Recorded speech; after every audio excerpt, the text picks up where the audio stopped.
Thanks, Robin. Hi, everyone, and thanks for joining us today. As you're well aware, AEW has kicked off quite a week here for its return to Las Vegas with Dynamite last night, Rampage tomorrow, the Fan Fest on Saturday, and it all leads up to Sunday night when AEW will broadcast the fourth installment of the Double or Nothing pay-per-view from Michelob Arena in Las Vegas. Double or Nothing is going to feature AEW championship titles on the line, the TBS championship title, Anarchy in the Arena, the men's and women's Owen Hart Foundation tournament finals, and a lot more. So without further ado, let's go to AEW CEO, GM, and head of creative, Tony Khan, who will be here for about 45 minutes or so to answer your questions. What I'll ask for is if we can, to refrain from two-part questions so that everybody gets a chance to talk with Tony. So I'm going to turn it over to Tony for some opening thoughts, and then we'll open the lines for your questions. And I'm going to tell you now that we'll start with Kenny McIntosh from Inside the Ropes after we hear from Tony. Tony, it's all yours. Thank you, Jim. I'm really excited to be here for the Double or Nothing media call with all of you, and I really appreciate everybody being here. I try to answer as many questions as I can, so I will try to answer in detail, but I'll also be mindful that a lot of people want to get questions in, and I really appreciate all of you. I think one of the best things wrestling has going, obviously the best thing wrestling has going is the fans, and one of the best things wrestling has going is that so many of the great wrestling fans are members of the media. And through you and your hard work and the coverage that you've given us, it's helped us spread AEW all over the world, where we're now in 130 countries, and this pay-per-view is available all over the world, and there's tons of buzz on it. And it's largely in part thanks to all of you on this call. So thank you. Thanks, Tony. So as mentioned, we're going to start with Kenny McIntosh of Inside the Ropes. I'm going to ask John Alba from Podcast Heat to be ready to go after Kenny. Kenny, you're up. Great. Hey, Tony, how's it going? Hey, great, Kenny. Thanks, man. Listen, my question was about MJF, because obviously the feud with him and Wardlow has been so good. And one of the interesting aspects for me has to be see him kind of bringing up, what he's going to do in 2024 when his contract's up. Can you talk a little bit about what led you to allow that element to be allowed to be part of the on-screen storyline, and how valuable you see MJF to AEW long-term? Well, I think wrestling thrives when real life on screen, and the real life conflict is often just as exciting as any conflict on screen, which is one of the great things about what AEW's brought to the wrestling business. There was no real major free agent market with the top stars, the top stars crossing between promotions and debuting, and frankly, the competition needed to be brought to the biggest stage. In the 90s, we had TBS and TNT both in the wrestling game, and now with the launch of AEW, we've been able to bring that back. And I think taking what's happening in real life and potential movement and kind of contract negotiations, it's exciting stuff, and it's added another element to what's already a very exciting match at Double or Nothing with Wardlow versus MJF, who has been very vocal, not only about his own contract, but about his former bodyguard and how he feels about it and how he's tried to hold down his career. And I think for Wardlow, this is a huge opportunity to actually officially become part of AEW, but also to share a message that he's just MJF's heavy, MJF's thug. And for MJF, it's been a great opportunity to not only air some real life grievances and air his actual status, contractually or otherwise. But I think it's just been TV2 on television, and people are really excited about the fight at Double or Nothing on Sunday. Thanks, man.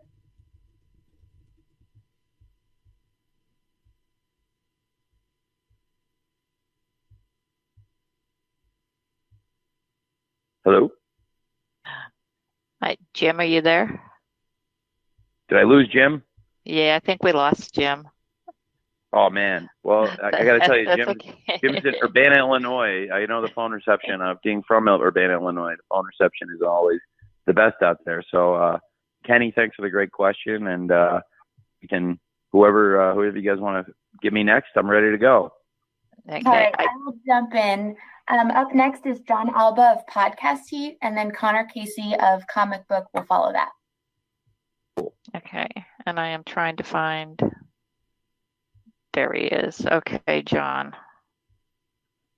There you go. Yeah, I'm so bummed. I was just going to thank Jim for his time, but Tony, thank you for your time as always. And thank you. Best of luck this weekend with what should be a great pay-per-view and festivities. I want to ask you about Warner Brothers Discovery. It's been a big talking point in wrestling media and in the greater scheme of media as well, what Warner Brothers Discovery has been doing.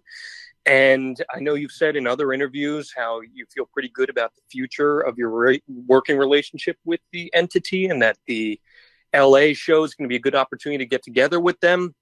But what kind of assurances have they given you about the future of AEW programming, and where would you like to see AEW featured on their platforms?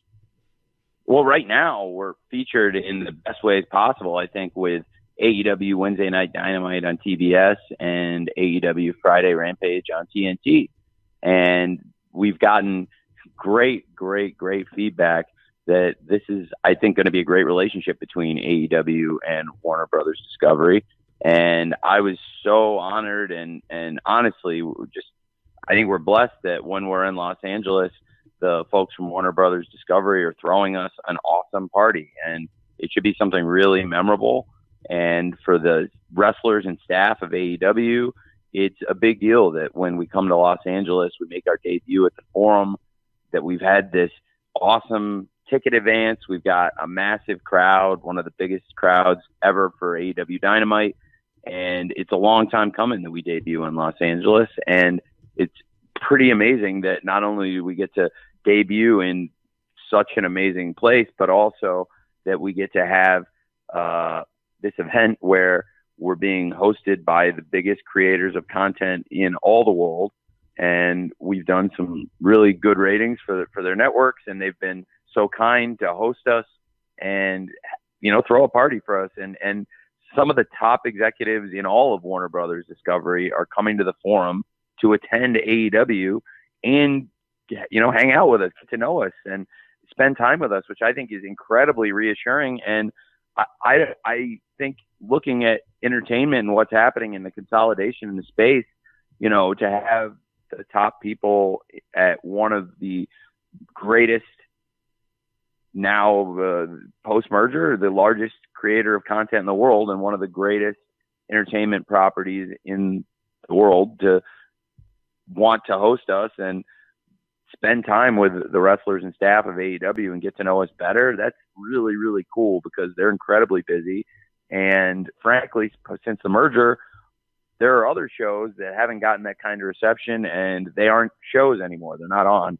And we've gotten great feedback about how we're doing. And not only are we continuing for a long time to go with TBS and TNT and Warner Brothers Discovery, but they're throwing a party for us and hosting us and wanting to spend time with us. So you really can't get any more positive than the great feedback we've gotten from Warner Brothers Discovery. And I'm so excited about the partnership. And I think it's really great for AEW that they've taken this kind of interest in us. And it's all because of the hard work of the wrestlers and the staff of AEW, and also because of the great wrestling fans who support us on Wednesdays and Fridays and have given us this chance to really not only survive, but really thrive and grow going forward with this awesome partner, Warner Brothers Discovery. Thanks, John. Okay, coming up next is Connor Casey from Comic Book, and then I'm going to come in with a write-in from Sam McBeath of KPHR Radio. Connor, you're up. Hey, Tony, appreciate you taking the time today. You guys have a huge main event this weekend with Hangman Page versus CM Punk. My dates could be wrong, but I think we just crossed over 9 months since Punk's arrival on Rampage. And I'm curious, was there a temptation to push Punk into the World Championship scene right away? And if so, how did you combat that? So, Con, when you asked that, it cut out. I lost you for about 2 seconds before you said championship scene, and I don't want to butcher your question. So can you please repeat it? Sure.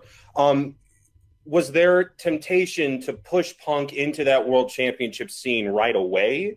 And if so, how did you combat that? No, I thought that, like everybody in AEW, it would make sense for CM Punk to come in, fight top wrestlers, and if he did want to wrestle for the championship, which I think is something that clearly is very important to him, then like everybody else, he would come in and work his way towards the top and try and earn that top spot in the rankings. And he has really done that. I mean, he's put in the work in and out of the ring in this company.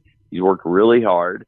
He has, in my opinion, fought some of the best wrestlers in AEW and all of the world to get to this position. He debuted taking on a young wrestler, Darby Allin, and he wrestled a lot of other really great young stars along the way, including Daniel Garcia, John Silver, and many other great young guys with a lot of potential, but also a lot of veterans. Some very well-known veterans and others that probably hadn't gotten their due at that point, like Eddie Kingston versus CM Punk, I thought was a great match and really brought spotlight on Eddie Kingston that Eddie deserves. And so we've seen Punk wrestle top young guys, top veterans, and then he got involved in the most personal rivalry we've ever had in AEW, CM Punk versus MJF.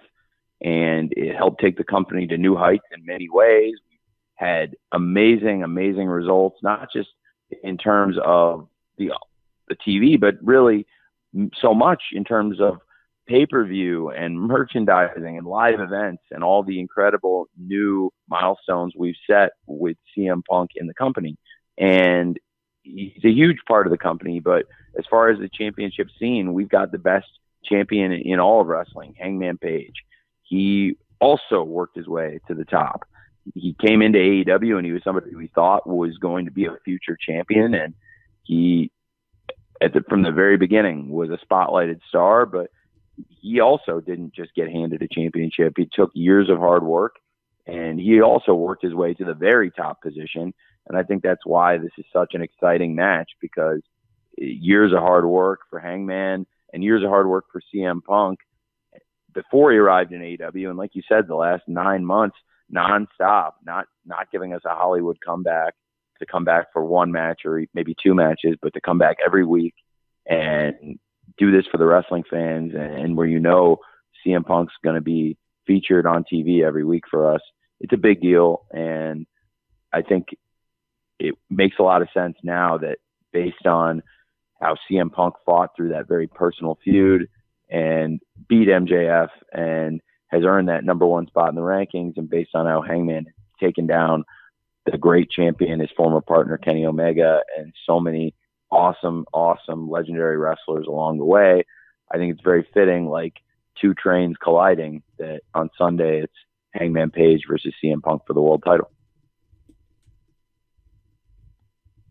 Thanks, Connor. Sam McBeath from KPHR has a pretty simple question for you here, Tony. How do you feel this Double or Nothing is going to compare to all the pay-per-views that you've produced here over the last 3+ years? Well, we've had a lot of success on pay-per-view over the last few years, and I think Double or Nothing will take us to hopefully what is our biggest year yet in AEW. Every year we've had growth year over year in pay-per-view. We've been able to grow our live attendance, and this is the biggest live attendance we've ever had, and it's a great barometer in pro wrestling. And the live fans in the arena set the pace for fans all over the world, obviously with their reactions in the arena to the people they see in the ring, but also how they spend their money and how they make their presence felt at the shows. And so for us to set our attendance record already with well over $1 million, I think over $1.1 million in tickets sold to Sunday's pay-per-view show, that is an amazing milestone for us. And I also believe it's indicative of the huge interest in Double or Nothing 2022 on Memorial Day weekend this Sunday, and people all over the world coming together to watch this event, and hopefully it is the beginning of what I think is going to be our biggest year yet. Thanks, Sam, and thanks, Tony. So we're going to go now to Niger Chambers from Big Gold Belt Media. And then after Niger will be Stephanie Chase from Digital Spy. Niger, you're up. All right. Tony, how's it going today? Very well. How are question. you? How are you? Pretty good. Blessed. Thank you. Quick question about the Forbidden Door pay-per-view. So that's going to be in Chicago. How does that affect All Out, which is typically ran in Chicago? Well, I think it makes a lot of sense. We've built a great tradition with All Out around Chicago, and that's not something I take lightly, as I think most wrestling fans have become very well aware. I love the Chicago market. I was born in Illinois, and it's a home to me, and I think it's also a home to AEW and great wrestling and some of the best fans in the world. And Forbidden Door will be at the United Center, and I think All Out, that doesn't mean you wouldn't see All Out around Chicago this year or any year, every year going forward. I think Chicago and the Chicago area are so important to AEW. It's in many ways where this whole grassroots movement, even before I got involved, before there was an AEW, where a lot of our stars who were with Ring of Honor at the time put together a great event, All In. And now here we are approaching 4 years later from the original All In, and still the former Sears Center, now the Now Arena, and what we have been able to create out there, it continues to grow. And I think that's something we'll have to keep in mind, that the tradition of All Out around Chicago is very, very important. Thanks, Niger. Stephanie Chase from Digital Spy, you're next. And then I'm going to go with a writing question from Craig Smith from One Stop Wrestling. Stephanie? Hey, Tony, how are you? Hey, I'm very well. How are you? I'm great. Really excited for this weekend. I wanted to ask you, we have the finals of the Owen Hart Cup at Double or Nothing. So for you, how special has it been getting to put this tournament together and honoring Owen in this way and putting his name back on TV, and also having Dr. Martha Hart there at Dynamite a few weeks ago? Well, it's been great. I'm really a big fan of Owen Hart. I grew up as a huge wrestling fan. And as a kid, I was fortunate to be able to see both Bret and Owen Hart wrestle live and in person. And Owen Hart in particular is somebody I think who has not been seen or embraced enough in pro wrestling. And a lot of that is involved in the circumstances. A lot of that is due to the circumstances in which Owen Hart was taken away from us. And I believe Owen Hart loved the wrestling business, but I know that first and foremost, he loved his family. And his family, Dr. Martha Hart, Oj Hart, and Athena Hart, they came and attended AEW in New York, and they were there for the opening ceremonies of the Owen tournament, and they had a good time. And that meant the world to me to be able to make it an event that the Hart family would be proud of, because they had, you know, in particular, Dr. Martha Hart and her kids, Oj and Athena, they had not really been around the wrestling business or embraced the wrestling business. And to see something new that had risen up that we all appreciate and love the history of wrestling. And in particular, we all have so much respect for Owen Hart, and we wanted to have this great tournament to celebrate him, celebrate his memory and his legacy, and have great wrestling matches, which above all else, we see Owen Hart for his family and for being a great wrestler. So to have his family here to honor him, and again, coming back for Double or Nothing this Sunday, where, you know, I think Martha hopefully will say some words to the fans, which I also really, I'm looking forward to. I think it means a lot to me. And I think there's a lot of wrestling fans, I have to believe, that are excited to see Owen Hart's likeness and image being associated with wrestling matches on TV again, especially some of the great matches we've had along the way. There's been some matches that to me really stood out in the tournament that I really enjoyed, including Jeff Hardy versus Darby Allin. I thought was outstanding. Tony Storm versus Jamie Hayter, I thought was a tremendous match. I really enjoyed last week on Rampage, Red Velvet versus Chris Statlander. I'm looking forward to Statlander's match with Ruby Soho tomorrow on Rampage. And last night, I thought the main event, Kyle O'Reilly versus Samoa Joe, was tremendous, and it sets up a great final in particular with Samoa Joe versus Adam Cole, a first-time match, really a dream match for many fans, including me, and something I thought would be amazing for this pay-per-view.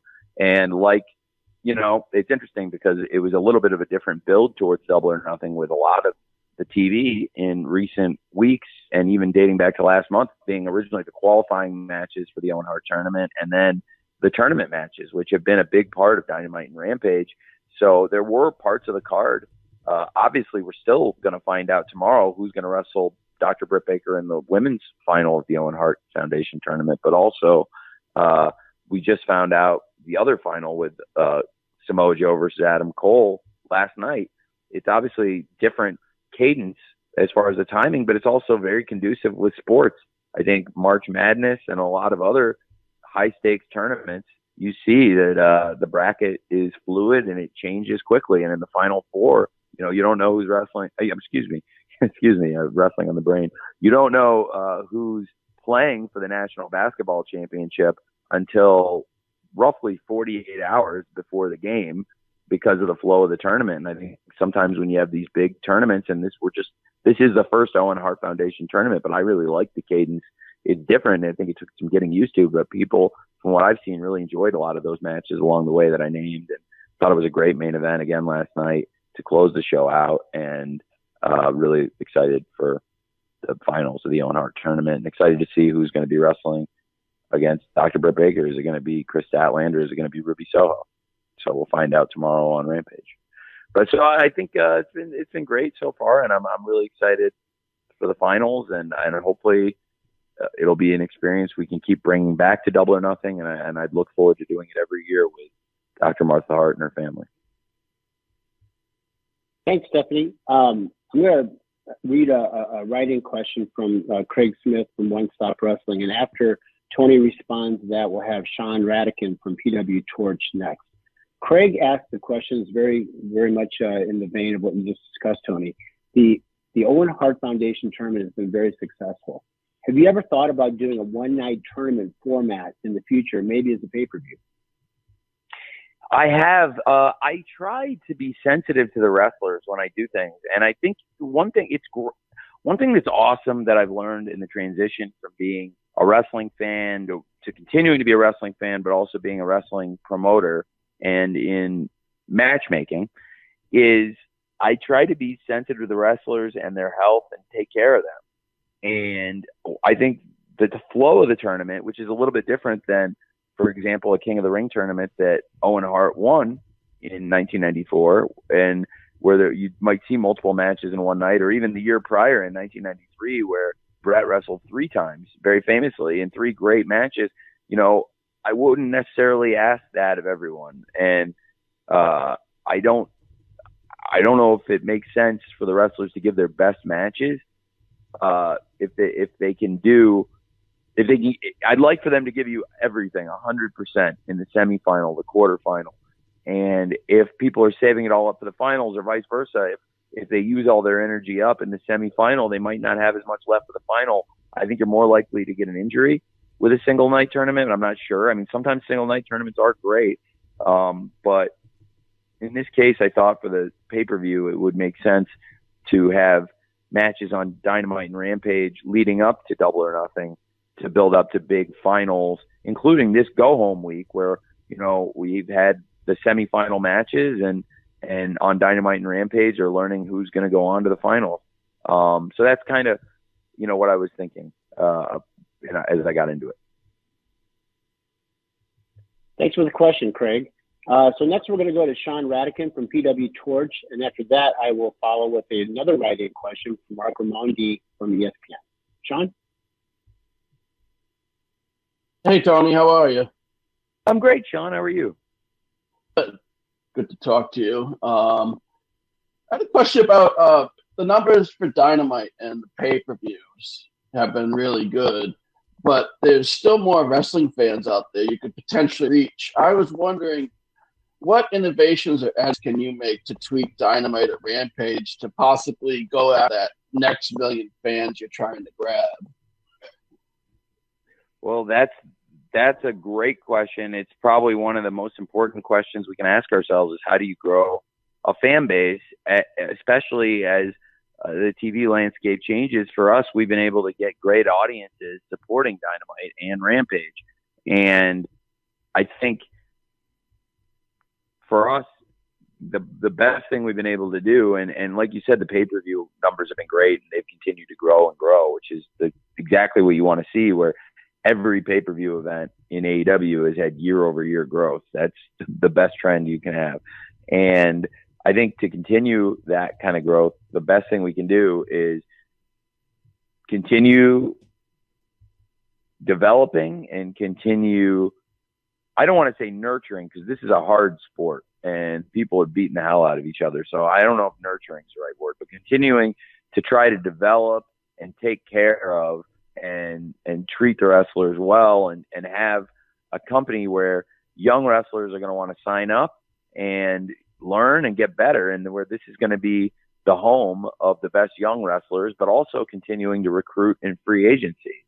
So I think similar to in sports, where you want to have in English football the best academy and also do great in the transfer market, or in the NFL, where you want to do well in the draft and get great young players in, but also you need to recruit from the outside through free agency. I think it's a mix of them, and by getting the big names in that we've had just in the past year, adding some of the top names in the sport, like CM Punk and Bryan Danielson, Adam Cole, Ruby Soho and Tony Storm, who've been very influential in the Owen Hart tournament, both of them.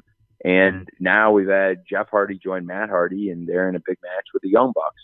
So I think continuing to develop and find new homegrown stars to wrestle against and with top stars coming in as free agents who've established themselves at big promotions all over the world, I think that bodes really well for us.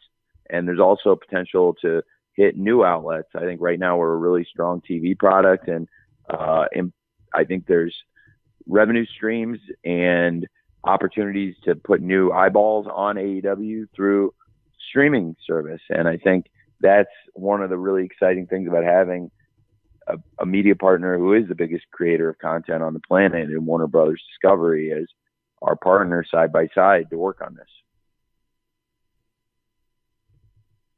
Thanks, Sean.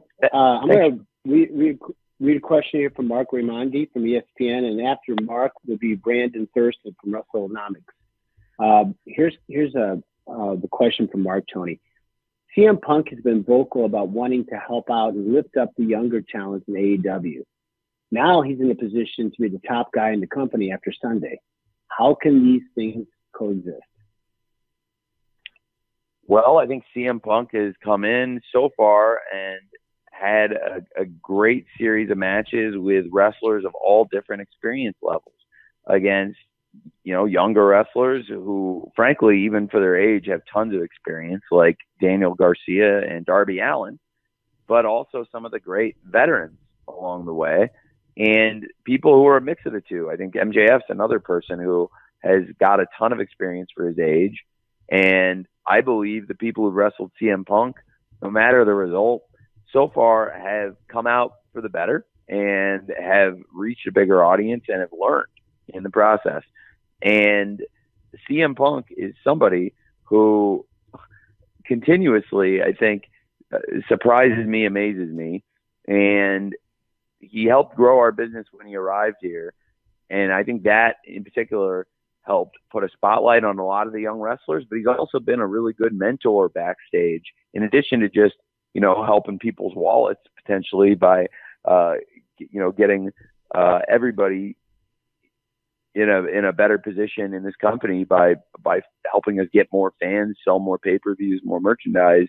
He's been that guy, but he's also been somebody that will mentor wrestlers and will watch matches with them after the fact, matches they've had with him or matches they've had with other people. And a number of people will watch all their matches with CM Punk. And he's been a great mentor to a lot of the men and women in our locker room.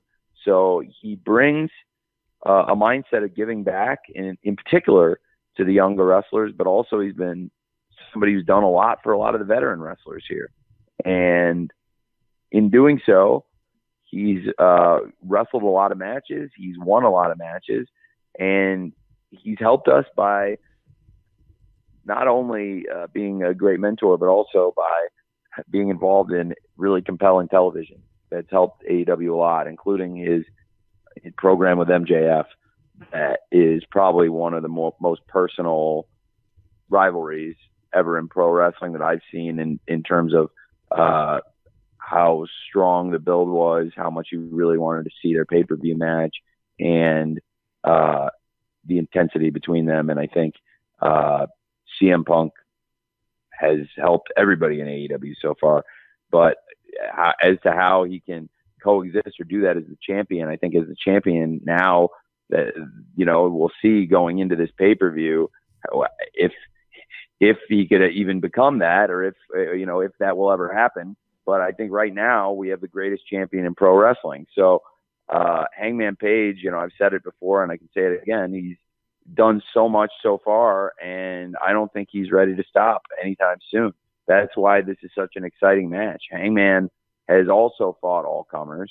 We've seen Hangman win the title in what is, I believe, our deepest, our longest running story, certainly, is Kenny Omega and Hangman Page from the very beginning of AEW.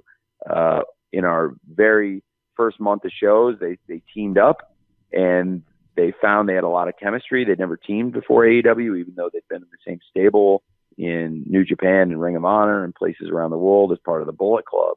They became a tag team in AEW. They became the best tag team in AEW. They were the champions. They dominated early 2020 into the summer. And finally, when the team blew up and the guys went their separate ways, they became the top two single stars in AEW. And then they became the next two champions. And now Hangman, after, conquering Kenny and really getting that rivalry, that situation with Kenny behind him, he's come out and he's done time after time for this company what nobody thought was possible. Time after time, he went out and had a 60-minute draw with Bryan Danielson, which is not something that anybody had gone out and done on television in modern pro wrestling history. To go out on live television and do 60 minutes, and it was an exciting, compelling fight, and it helped us draw a great audience for the rematch when we launched Dynamite on TBS, which was a really successful premiere, largely in part to the excitement around Hangman versus Bryan Danielson 2. And that was a match that many people did not think Hangman Page could win, and he won it. And time after time since, he's been in big matches, including against Adam Cole, who's now really back on top of the mountain here in AEW. I could talk at length about that. But I think Adam Page versus CM Punk is going to be a great title fight. And one of the things that makes it so exciting is the role that both guys have been on. I think those are the best kinds of title fights. These guys are both on fire. And so we'll see. I think I can't speak to what kind of champion CM Punk would be, because I have the best champion in wrestling right now, Hangman Page, and I'm very happy with him. And going forward, I think we'll see what happens at this pay-per-view, but Hangman isn't ready to stop being the best champion anytime soon. Thanks for the question, Mark. Next up is going to be Brandon Thurston from WrestleNomics, and following Brandon will be Samantha Shipman from the Daily DDT. Brandon, you're up. Hi, Tony. Thanks again for your time today. My pleasure. I was wondering if you could give us any insight into why Ring of Honor was acquired through a separate acquisition company rather than being acquired directly by All Elite Wrestling. I'm just wondering if there are maybe exclusivity agreements that AEW might be a part of the Ring of Honor content would not be held to since it's a separate entity or something like that. I just jumped on it, honestly, me personally. It was a unique opportunity. I was on the phone and I heard that if I paid a certain price, I could buy Ring of Honor then and there. And I didn't want to complicate it or make it any more difficult than it was going to be. I just said, I'll do it right then and there, me personally. And it's easy for me to do that. I didn't have to go through any,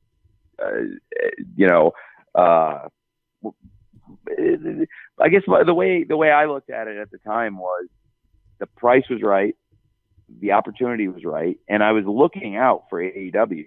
I think always am thinking of AEW, and in doing so, I think this transaction, it makes sense for Ring of Honor to be its own brand and stand on its own feet. I'm not saying Ring of Honor is a subsidiary of AEW or it's secondary in any way. And I think that's one of the things that made Ring of Honor Supercard a really compelling event, is you didn't feel like it was a developmental show or it was a secondary show. You had great matches on the card. It was a very well-received card. It's been one of the best reviewed shows of the year critically, and commercially it was a massive success. Is Ring of Honor as big as AEW right now? No. Is it selling as many pay-per-views? No. But that was incredible growth for Ring of Honor, a company that has over 20 years of history now and has sold a ton of pay-per-views over the years. And that was, of all the shows they promoted, one of the biggest Ring of Honor shows. It was the biggest show by far in years. When we get all the final numbers in, when it's all said and done, it's going to be probably 20 times or more the recent Ring of Honor pay-per-views, like 20 times as many people watching. So we've been able to rebuild and get Ring of Honor, I think, to a stronger place than it's been in many, many years.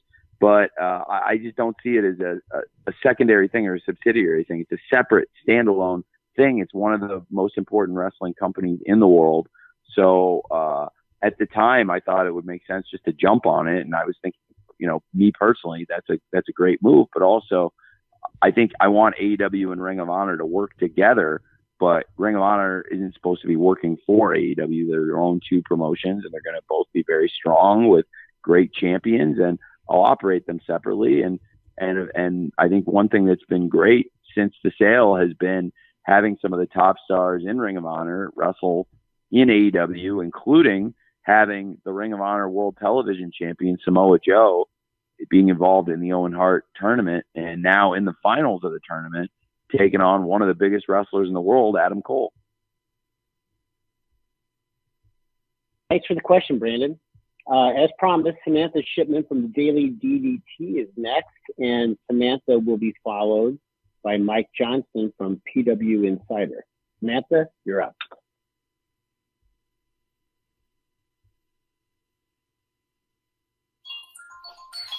Hello? Hey. Hi, how are you? I'm great, Samantha. How are you? Great, thank you. Thank you for taking the time today. Sure. I have a question that's going to go kind of a little bit off of what a lot of people haven't really talked about lately. So there is now a relationship with DDT Pro and AEW, and we've seen that with Takeshita coming in and having great matches, and he had a really great match with Hangman Page.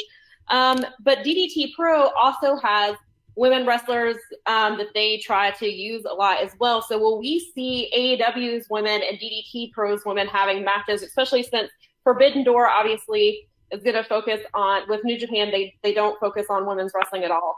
And AEW women didn't really get involved in the Forbidden Door with Impact until Deonna Purrazzo came in a few weeks ago. So I wanted to know what your plans are for the women and their relationship with DDT Pro. Well, we've had great wrestlers come in from DDT. You mentioned Takeshita, but also with women's wrestling, Yuka Sakazaki is a great wrestler from the DDT dojo. And we've had a lot of great wrestlers, male and female, from all over the world come through AEW. And I would certainly be interested in getting women and men through the Forbidden Door, including more people from DDT. They're a great company. And we've had some good exchanges with them and a lot of the great companies in Japan that we've worked with, and no company do we work closer with, of course, than New Japan Pro Wrestling, but always looking for great talents to bring in from AEW. And yeah, we have had some good wrestlers come in from DDT. Thanks, Samantha. Mike Johnson from PW Insider is next, and I will follow Mike with a write-in from TK Trinidad of Women's Wrestling Talk. Mike, you're up. Hey, Tony. How are you, sir? I'm doing great. How are you? I'm hanging in there. I wanted to ask you, and I guess we keep coming back to this, the Adam Page CM Punk match on Sunday. The segment on Dynamite was very unique in that Page was kind of saying that Punk is not the mentor and the leader and kind of treated Punk as if he was an interloper into the company. I was curious if you could give us some insight into your reaction to that and how free-flowing were the comments allowed versus bullet points and things like that, because it kind of took things in a much different direction than we had seen with Punk and Page in recent weeks. Well, I think they want to get in the ring and fight, and they're not friends. They don't like each other. And I think it makes perfect sense Hangman would feel that way, given that CM Punk has come in and not only has he fought to get in this position to be the challenger to Hangman's World Championship, he's fought some of Hangman's friends along the way. When CM Punk was wrestling John Silver a few weeks ago on Dynamite, Hangman didn't look amused at all by any of it, and he especially didn't like it when CM Punk used that buckshot lariat. And I don't think he took kindly to that, but he also clearly hasn't taken kindly to CM Punk has been a focus of this promotion, and he's earned it. He's had great matches.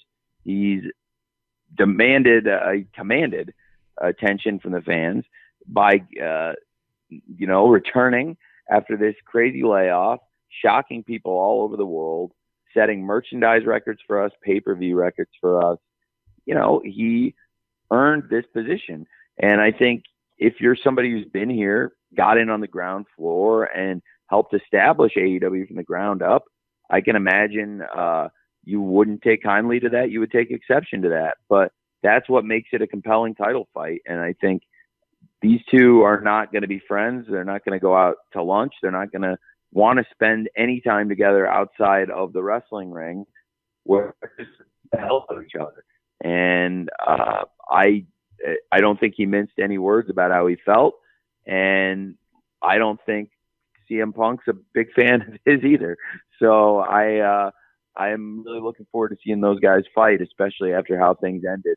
It seems like it's going to be a very tense situation the next couple of days, and I believe it is a main event fans all over the world are looking forward to. Thanks, Mike. I'm going to go with a question now from TK Trinidad from Women's Wrestling Talk, and after Tony answers, next up after that would be Chris Bueller from Bleacher Report. Here's TK's question, Tony. It's great that we have 3 women's matches on the card for Double or Nothing. Is it possible with a future pay-per-view to have possibly one of the women's matches be the main event? Well, we've had some great main events so far in AEW with great women's matches. We've had Battle of the Belts. Both Battle of the Belts have been headlined by the Women's World Championship. We had Thunder Rosa versus Nyla Rose at Battle of the Belts 2, and big success with Dr. Britt Baker versus Riho for the title at the original Battle of the Belts, did a great number. And we had the original Grand Slam, AEW Grand Slam Dynamite at Arthur Ashe Stadium, main evented, the biggest TV show in our history, main evented by Dr. Britt Baker versus Ruby Soho. And we had the AEW St. Patrick's Day Slam has twice been main evented by Dr. Britt Baker versus Thunder Rosa in 2 classic matches. Thunder Rosa winning the Lights Out match unsanctioned and then coming back a year later in her home state, winning the title in Texas at St. Patrick's Day Slam 2 in a steel cage match.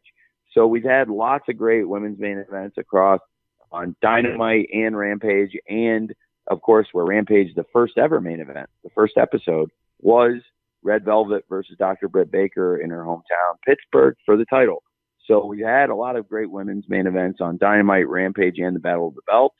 And I think for all those shows, they were great. And certainly for our pay-per-views, if we get the match where it's the main event, it's unquestionably the biggest match on the show, like I feel Hangman Page versus CM Punk right now is the main event, then I believe that would be great. And I would love to put that match in the main event spot, just like we have for many of the biggest shows in the history of this company, including Grand Slam, our biggest TV show. And like I said, the first Rampage and many others.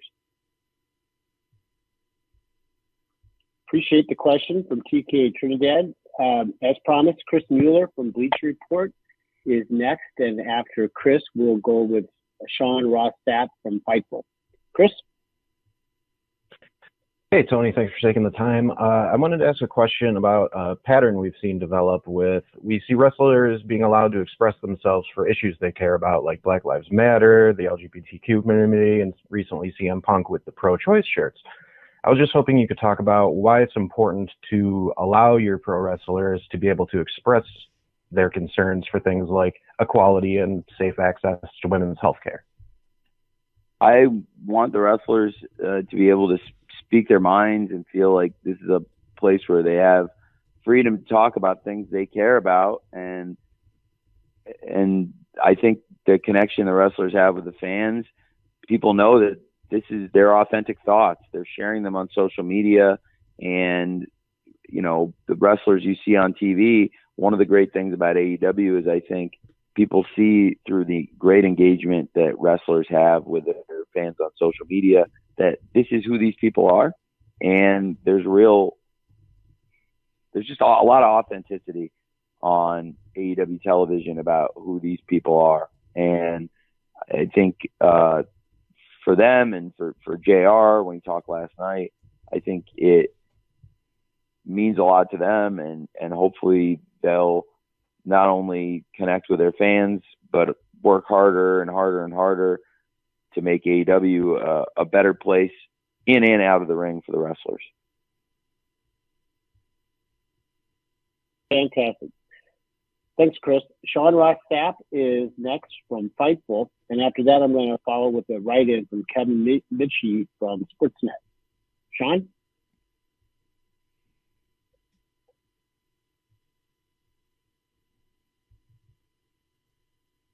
Sean, if you're trying to talk, you need to unmute yourself. Sorry about that. The Owen Hart tournament's going on right now, and it's wrapping up this Sunday. Do you have any insight on sort of what the winners will get? Will it be a trophy, like a custom championship belt? How will that work? Well, I think on Sunday at Double or Nothing, people are going to see what the winners of the Owen Hart tournament will receive, and it's one of the exciting things about the event. And I think people are looking forward to the unveiling of what the winners will receive, and it'll be something really nice. It's something that we've shown to Dr. Martha Hart and her family and gotten their approval. It's really, really cool. And I think the Owen Hart tournament and the great wrestling around it and the matches that have led up to the finals, and then now the finals themselves on Double or Nothing, gives you a lot of reasons to want to watch Double or Nothing on pay-per-view, but also for those of you who are interested in what exactly the winners are going to receive, you'll find out at Double or Nothing, and I promise it'll be cool. Thanks, Sean. Here's the question, Tony, from Kevin Mitchie. I hope I'm pronouncing that correctly, from Sportsnet. When will AEW expand to international touring, more specifically Canada? And any Canadian cities identified as a potential first visit for locations, Tony? Yeah, absolutely. I would love to bring AEW to Canada. We're expanding right now. We've been back on tour for less than a year. We were shut down for about a year and a half through the pandemic, where their live event touring was shut down, and now we're back and we're servicing markets in the United States that we'd originally planned to go to back in 2020. And so Canada's been on our list for a long time, and it's something we're definitely going to do in the near future.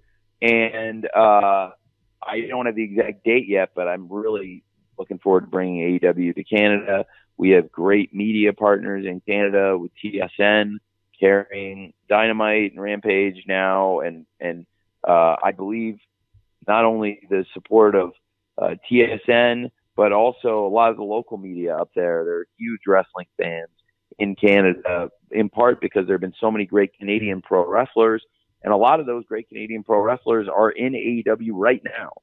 And we just saw one of them, Kyle O'Reilly, coming very close to making the Owen Hart finals, did a great match in the semifinals. Of course, Chris Jericho, one of the great legends of the sport, and Kenny Omega, one of the great champions in AEW and all over the world. And I can't wait to bring AEW to Canada personally. I love the country. I have visited before. I had a stake in the wrestling business myself, but I actually drove up there to go to WrestleMania 18 as a fan in 2002 on my spring break in college. And I love going up to Canada recreationally. It's fun. It's beautiful. And my family, in addition to the auto parts business, has a lot of business ventures there, including my father is the owner of the Four Seasons Hotel in Toronto. And there are a lot of great cities all across Canada. But I think if we were to debut somewhere, I think it would be great to debut in Toronto, where my family has something so special going with the Four Seasons Hotel. And my dad has tons of factories and connections in Ontario. So that would be pretty cool. All right. Thank you very much, Tony. We've got a couple more here to go. We're getting close to the top of the hour. Stephanie Francombe from Steel Chair, I'm going to go with you next. And we're going to follow Stephanie with Nick Hausman from Wrestling Inc. And then after Nick, we'll do one more. So, Stephanie, you're up. Hi, Tony. Hi. It's been a while. It's been a while, and I'm very happy to talk to you again. We had a very good surprise last week. Sorry. To see Johnny Mundo Elite. He had so many names to be the Joker on the Owen Hart tournament. Yes. I'm thinking about signing him full time and making him Johnny Elite. Thank you. John, thank you. Thank you for asking. John is tremendous. I really like Johnny Elite, and it was great to have him debut in the Owen Hart tournament as a Joker. And he was a very important person in the tournament. He came in and provided a big surprise, and he also gave a great match to Samoa Joe. And now with Samoa Joe going into the finals, earning his place last night, that match looks even more important in hindsight. And I think he had a great debut, and I definitely brought him in with the thought that this is somebody I would be open to bringing back and interested to bring back in the future. And after the great debut match he had, I'm still very interested, and probably even more interested now, in John coming back. So yes, absolutely. I'd be very open to that. I think Johnny's great, and we'd love to see Johnny Elite again in AEW. Thanks for asking. Thanks, Steph. Okay, as promised, Nick Hausman from Wrestling Inc. Is next, and we will finish today with AJ Awesome at the top of the hour. So, Nick, you're up. All right. Hey, Tony, thanks so much for the time. Hey, thank you, Nick. I appreciate it. Yeah, I love that you're keeping everything in my backyard of Chicago. It's wonderful. It makes things easy for me.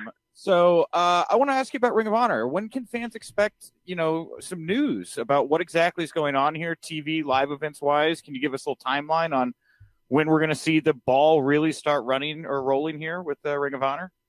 We're still working on that, and it's an exciting time in media. Again, like I mentioned, it's big for AEW that we've gotten some very kind interest, and that we're being hosted in Los Angeles by the biggest content creators in the world, Warner Brothers Discovery, our great media partner. And that is a great conversation that I have had with them, and I'm going to continue having with them about what could potentially be the future for Ring of Honor, in conjunction with the future of things we can do to expand the AEW audience and expand the ways we deliver AEW content to our fans, in addition to all the awesome shows we have now with Dynamite on TBS and with Rampage and Battle of the Belts on TNT. So going into where it all began 3 years ago at Double or Nothing, starting the fourth year of the company, it is amazing to me how AEW's grown and continues to expand around the world. And Ring of Honor has been around for 20 years. And we celebrated the 20th anniversary of Ring of Honor this year, really recently, in the last couple months, actually. And I would love to get Ring of Honor weekly TV series or streaming series, wherever it ends up, going very soon. And it's something that I am working on and I think would be awesome for the fans. In addition to the great shows they get from AEW, there's a lot of Ring of Honor fans around the world that can't wait till the TV comes back. And I am hopeful we'll have Ring of Honor TV and also continue the great calendar of Ring of Honor pay-per-view events. Supercard of Honor, as I mentioned earlier today, was a big success for us. And I'd like to bring Ring of Honor back to pay-per-view as well and follow up on it. And we have great wrestlers in Ring of Honor and great champions right now. So I think the company is in the strongest position it's been in a long time, or frankly ever, with our love and support and the fact that I really care about Ring of Honor. And so everything we're doing to grow and nurture that business going forward, but also my financial resources behind it, and combining that with what I believe is some acumen for this business, I think Ring of Honor will be in its best position possible. And I don't know when the TV will start back up on a weekly basis, but that is my goal, to get it going again, and something I'm working on. Thanks, Nick. Thanks, Tony. And here we are with our final member of the media. Will be AJ Awesome from the AJ Awesome Show. AJ. You saved the best for last, Jim. Hi, AJ. That was on purpose. AJ. People have been talking about trios tag team titles, but have you been thinking about having any other tag team titles, like women's tag team belts or women's trios tag team titles also? Yeah, I have. We have a lot of great wrestlers in AEW and a lot of great women's and men wrestlers in AEW. So I have thought about doing those, and I think as we continue expanding the roster and hopefully get more teams and also get some people who've been injured on the shelf back, I think that would be something I would love to do in the future. And the trios belts, again, would that you mentioned, would be something that I think the fans would really enjoy, and a lot of the fans have called for. But you know, I also really would love to add more titles and more champions as we go, if they make sense. And those are both cool ones also, I think, both cool ideas and stuff we talked about also. Thanks, AJ. Thanks, Tony. And to everyone who joined us, whether you're able to get on or not, we really are very grateful for your time today. We are at the end of our availability, unfortunately, but we will be distributing an audio recording to all attendees very shortly. We do thank you again, not only for joining us today, but obviously for being there wherever AEW is. We don't take it for granted. We're very, very grateful. We hope you have a great day, a great week. Hope to see you on this weekend in Las Vegas for Double or Nothing, certainly on Sunday. Tony, any closing thoughts? Oh, thank you, Jim. I really appreciate everybody being here. I'm sorry I wasn't able to answer everybody's questions here, as we're pressed and trying to get so much media in and doing a lot of interviews and have a lot of work on site to do ahead of Double or Nothing and Rampage tomorrow also. So it's a busy time. I would love to stay and stay more with you guys. We're doing the scrum after the pay-per-view. I will stay as long as I possibly can to answer everybody's questions and make sure everybody does get one in.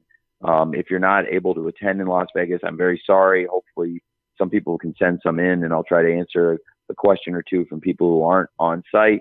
But for everybody who dialed into the call, if you asked a question, I hope I answered it well. And if you didn't get to answer a question, I'm sorry. Hopefully come back and we'll try to get people who we haven't called on before.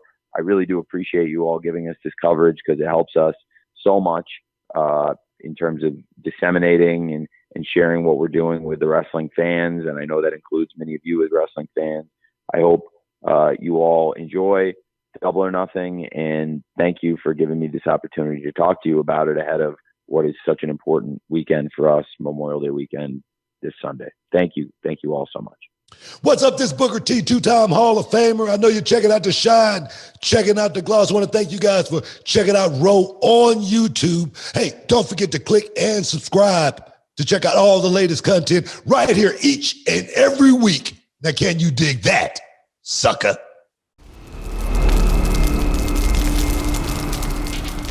Can you dig it, sucker?